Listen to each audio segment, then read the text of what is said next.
আমার কি হবে আমি জানি না, আল্লাহ আমারে বাঁচাও।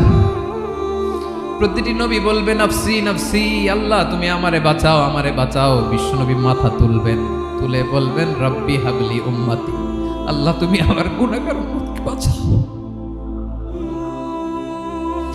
এই দুনিয়ার বুকে রব্বুল আলামিন সব নবীকে একটা করে দাওয়া মুস্তাজাবা দিয়েছেন, মানে যে দোয়া করলে কবুল হয়ে যায় সাথে সাথেই। দাও বিহা, দুনিয়ার সব নবীরা ওই দোয়াটা দুনিয়ায় করে ফেলেছে।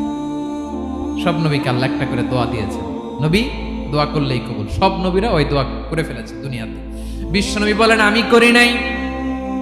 ওয়া ইন্নী আখতাবিউ দাওয়াতি শাফাআতান লি উম্মতি ইয়াউমাল কিয়ামাহ, আমার ওই স্পেশাল দোয়াটা আমি দুনিয়ার বুকে কঠিন বিপদে পড়েও কোনোদিন করি নাই। আমি আমার স্পেশাল দোয়াটা কিয়ামতের দিন আমার গুনাহগার উম্মতকে সুপারিশের